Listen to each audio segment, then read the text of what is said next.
Yo guys, what's up? We are back here today. So first off, I've been sick pretty much all week. Today I'm starting to feel better, which today is Sunday. Yesterday I did work a little bit on the car, but not much. I just wasn't really feeling good, so that's why I didn't record.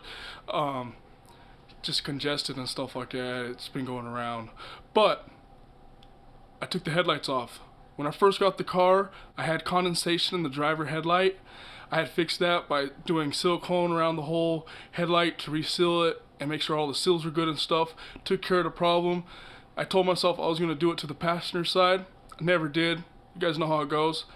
So now I have condensation in the passenger side headlight. So we got to take care of that. But in the meantime, I'm going to show you guys how to restore headlights properly, because I think I told you guys in the beginning of the videos when I first started that I used to detail and used to have my own detailing like side business and stuff. So I know how to detail. So I'll show you guys how to actually restore headlights right and not the wrong way, because there's a wrong way and there's a right way. So the first thing you're gonna need, guys, of course, is a headlight that needs to be restored. A spray bottle with some water, sanding papers, 2000 grit, a dual action polisher and pads, fine cut cleaner for the polisher, and then a polish to finish it off. That way you get a nice smooth finish.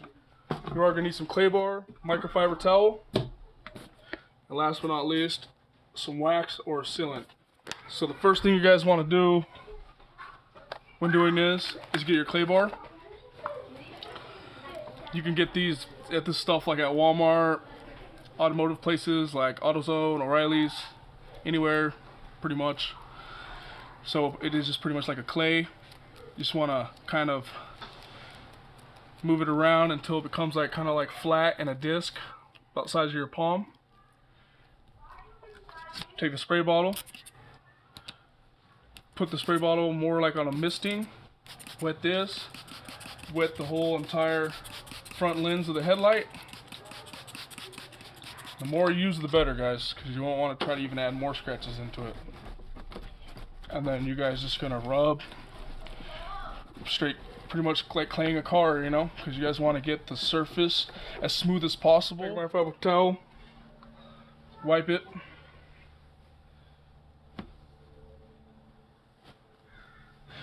I personally like to rub my finger across and just make sure that it feels smooth and there's no more dirt and stuff on the outside of the lens.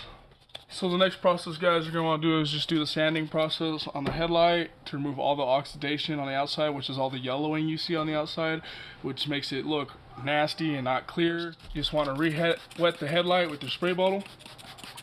And when you're wet sanding, guys, you got to make sure you're using a wet sandpaper that is meant for water, which is waterproof sandpaper. So wet and dry sanding.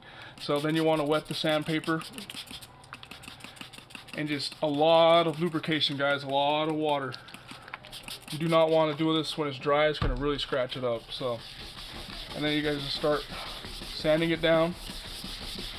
You can see it's already kind of yellow. You guys just keep sanding down. And if you start feeling it like kind of like binding sandpaper, you gotta wet it down some more, guys, and just keep repeating that process over and over again.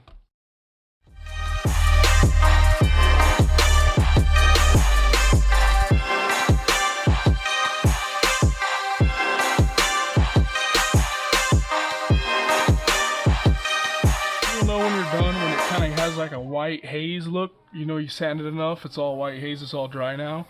As long as there's no more yellowing. If you do see more yellowing or something like that, then you're going to want to keep going. I forgot to mention that when you're sanding your sandpaper, you want to go in one direction. Get it all in one direction, and then go the opposite direction. Do not go in circles, guys. No, because when you're cutting with the polisher or by hand, you're polishing in a circular motion. So if you're sanding in a circular motion, it's going to be hard to take those circular scratches out compared to these flat scratches when you're going to be able to remove it a lot easier, guys. Microfiber towel, clean one. This is a little dirty because I'm not doing it with the microfiber, I'm going to do it with the dual action. But you want to start off with your fine cut cleaner first, and then finish off with a polish. So in order to do it by hand, you would want to shake up your compound, open it, squirt it on the microfiber, And then you're going to want to come and then start in circles, polishing the whole thing. You want to do it 2 or 3 times, and then move on to the polish and do it about 2 or 3 times with the polish until you are satisfied with the results and how it looks. To do with the dual action, you're going to do, just take your dual action, clean pad. I know it looks dirty, it's just old. I need to buy a new one. So don't mind the fact that it's just old. So, like I said, shake up your compound. You're going to want to put it in a circle, good amount, and then work it into the pad with your hand.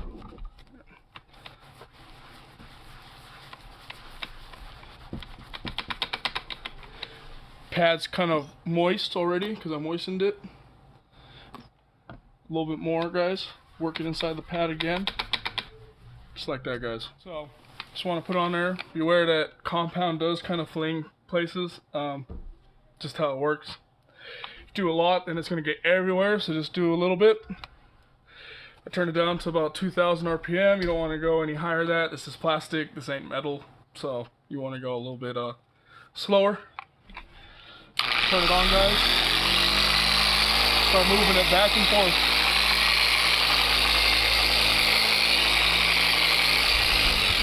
Just like that, and then you're going to come up and down, just like you were sanding, guys.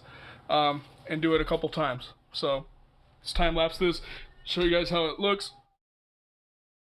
Now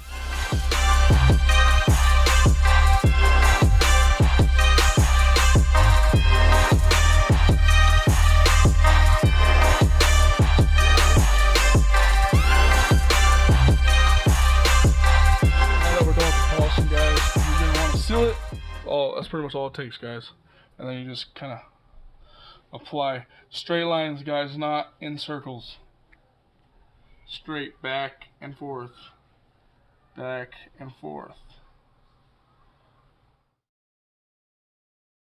This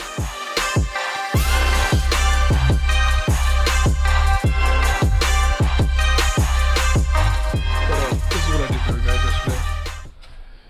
As you can see, bumper side fenders are all off. Side skirts are off.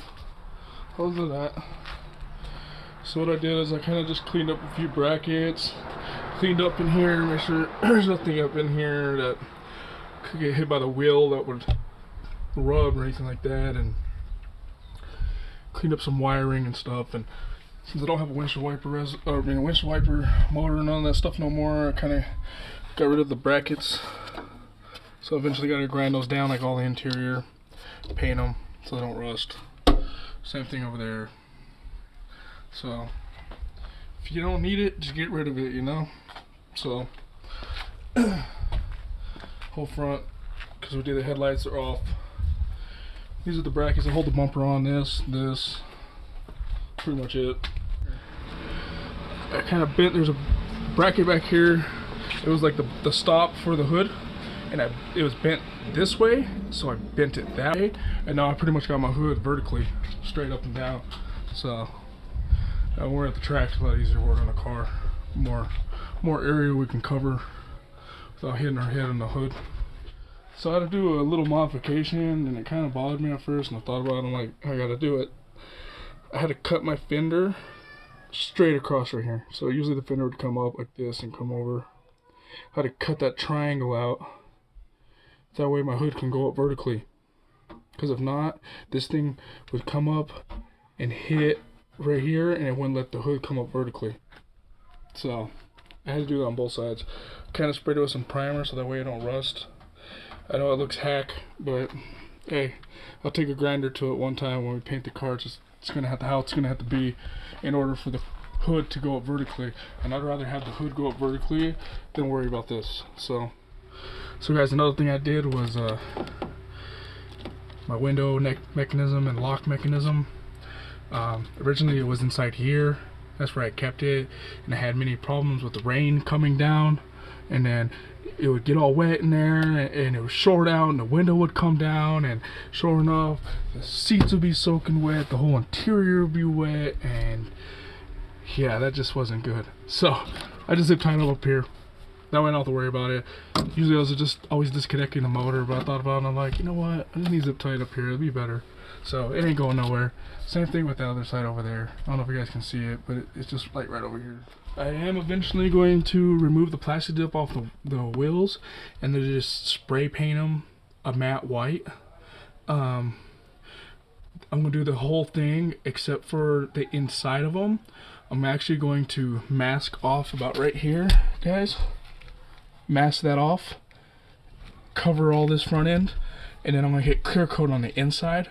That way, if you can see all the rust in there, that's from the rust from the rotors, but with the matte, it just stains. So if I have clear coat in there, that won't stain. I'll be able just to wipe that stuff out. So a little bit of knowledge of learning from my own mistakes. Alright guys, so this will be it for this video. I really hope that this little tutorial or DIY for your own headlights to restore them helped you guys out a lot. Guys, it's really simple, doesn't take much, so this is the right way to do them. I've seen other people like spray clear coat and stuff. Don't do that. Don't spray no clear coat on your headlights, because once you spray clear coat on your headlights, you are going to get orange peel and it's going to look crappy. You want smooth surface, so sand and buff. Sand, buff, polish. Don't clear coat. No, no, they'll look like crap, promise. Unless you can wet sand them again and then buff out the clear coat. I mean the clear coat, but that's more work. You might as well just do this and hit a quick sealant, you know what I mean? So that sealant stuff you can find at Walmart, AutoZone, O'Reilly's, it don't matter, anywhere. All this stuff is pretty cheap, you know, and if you want any of the tools, you can find those at Harbor Freight. You know, you can find some of the compounds and stuff at Harbor Freight too, guys. It's pretty cheap, so, you know, give it a shot. Other than that, guys, if you like this video, please hit that thumbs up. If you're new to this channel, please hit that subscribe button. If you know any friends of yours who are willing to watch this kind of content, man, shoot them this way. Please tell them to subscribe to this channel too. I really highly appreciate it. It's your guys' support and love that keeps me going. So, guys, this channel's only going to get better. You know, we have drifting in another 3 weeks. Can't wait. Super excited. So until then, guys, we'll just keep working on this car and getting some more things done. That's how it is. You drift, work on the car, drift, work on the car. That's how it's going to be. I will try to do some daily vlogs, kind of mix it up a little bit, try to figure some stuff out, but I will start trying to do a little bit more like DIYs and stuff and how to get things done. So instead of me just working on my car. But until next time, guys, you take it easy and peace.